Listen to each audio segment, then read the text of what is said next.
പശ്ചിമേഷ്യയുടെ അധികാര സമവാക്യങ്ങളെ പോലും തിരുത്തിയെഴുതാൻ സാധ്യതയുള്ളൊരു കരാറിന് കൈകൊടുത്തിരിക്കുകയാണ് അമേരിക്കയും സൗദി അറേബ്യയും.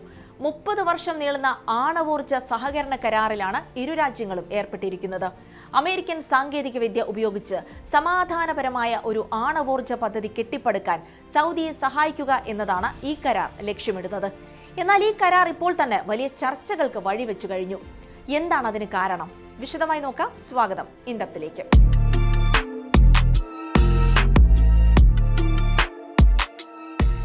ആണവോർജ രംഗത്ത് വലിയൊരു ചുവടുവെപ്പിനാണ് സൗദി ഒരുങ്ങുന്നത്. അമേരിക്കയുമായുള്ള സഹകരണ കരാർ പ്രകാരം സൗദി അറേബ്യയ്ക്ക് ഇനി സ്വന്തം മണ്ണിൽ യുറേനിയം സമ്പുഷ്ടീകരിക്കാം. സമാധാനപരമായ ആവശ്യങ്ങൾക്കായുള്ള ആണവോർജ ഉപയോഗത്തിന് വേണ്ടി ആണവോർജ പ്ലാന്റ് സ്ഥാപിക്കൽ, സമ്പുഷ്ടീകരണം, നടത്തിപ്പ് എന്നിവയ്ക്കെല്ലാം US കമ്പനികളാകും നേതൃത്വം നൽകുക. അമേരിക്ക ആദ്യമായിട്ടാണ് ഒരു രാജ്യത്തിന് അവരുടെ മണ്ണിൽ സമ്പുഷ്ടീകരണ സൗകര്യങ്ങൾ സ്ഥാപിക്കാനുള്ള സഹായം നൽകുന്നത് എന്ന പ്രത്യേകതയും ഈ കരാറിലുണ്ട്. UAE പോലുള്ള രാജ്യങ്ങൾ സിവിലിയൻ ആണവ നിലയങ്ങൾ പ്രവർത്തിപ്പിക്കുന്നുണ്ടെങ്കിലും ആഭ്യന്തരമായി ഉൽപ്പാദിപ്പിക്കുന്നതിന് പകരം അവരുടെ ആണവ ഇന്ധനം ഇറക്കുമതി ചെയ്യുന്നത്. അതായത് സമ്പുഷ്ടീകരണം UAEയിൽ നടക്കുന്നില്ല എന്നർത്ഥം. അമേരിക്കയുടെ ആണവ നയത്തിലെ വലിയൊരു മാറ്റമാണ് സൗദി അറേബ്യയ്ക്ക് യുറേനിയം സമ്പുഷ്ടമാക്കാൻ അനുവാദം നൽകിയതോടെ സംഭവിച്ചിരിക്കുന്നത്. അതേസമയം കരാർ ഒപ്പിട്ട സമയം ഏറെ ആശങ്കകൾക്ക് വഴിവെച്ചിട്ടുണ്ട്. അമേരിക്കയും ഇറാനും തമ്മിലുള്ള സംഘർഷങ്ങൾ വർദ്ധിച്ചു വരുന്ന സാഹചര്യത്തിലാണ് ഇത് സംഭവിക്കുന്നത്.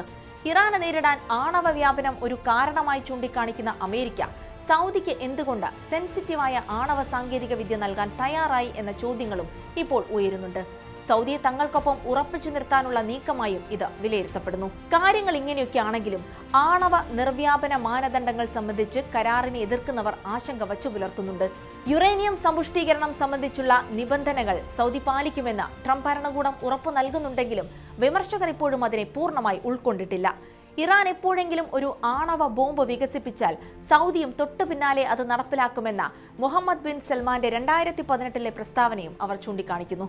സൗദിയിൽ ആണവോർജ പദ്ധതിക്ക് അനുമതി നൽകുന്നതിനെതിരെ US-ലെ ഒരു വിഭാഗവും ഇസ്രായേലിലെ കക്ഷികളും രംഗത്ത് വന്നിരുന്നു. സൗദി ആണവായുധം നിർമ്മിക്കുന്നത് തടയാനാവശ്യമായ കർശന ചട്ടങ്ങൾ കരാറിലില്ല എന്നാണ് ഇവരുടെ ആക്ഷേപം. ഇറാന് പുറമെ സൗദിയിലും ആരംഭിക്കുന്ന ആണവ പദ്ധതികൾ സംശയത്തോടെയാണ് ഇസ്രായേൽ കാണുന്നത്.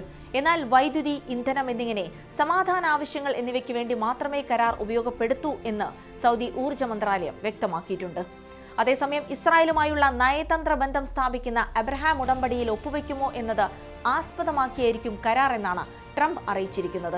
കരാർ പ്രഖ്യാപന സമയത്ത് അങ്ങനെ ഒരു ആവശ്യം ട്രംപ് ഭരണകൂടം മുന്നോട്ട് വച്ചിരുന്നില്ല എന്നായിരുന്നു മാധ്യമങ്ങൾ റിപ്പോർട്ട് ചെയ്തിരുന്നത്. പക്ഷേ ആ റിപ്പോർട്ടുകൾ തള്ളുന്ന പ്രസ്താവനയാണ് വ്യാഴാഴ്ച ട്രംപ് നടത്തിയിരിക്കുന്നത്. നിലവിലെ സാഹചര്യത്തിൽ ഇസ്രായേലുമായൊരു ബന്ധം സ്ഥാപിക്കുക എന്നത് സൗദിയുടെ പ്രഖ്യാപിത നിലപാടുകൾക്ക് എതിരാണ്. ഫലസ്തീൻ രാഷ്ട്രം സാധ്യമാക്കിയ ശേഷമേ ഇസ്രായേലുമായൊരു ബന്ധം സാധ്യമാകുകയുള്ളൂ എന്ന് സൗദി നേരത്തെ തന്നെ വ്യക്തമാക്കിയതുമാണ്. ഇതോടെ കരാർ സംബന്ധിച്ച് നിരവധി ആശയക്കുഴപ്പങ്ങളും രൂപപ്പെട്ടിരിക്കുന്നു. ഇനിയിപ്പോൾ കരാറിന്റെ പൂർണ്ണരൂപം പുറത്തു വന്നാൽ മാത്രമേ കൂടുതൽ വ്യക്തത വരൂ എന്നാണ് നിരീക്ഷകർ അഭിപ്രായപ്പെടുന്നത്.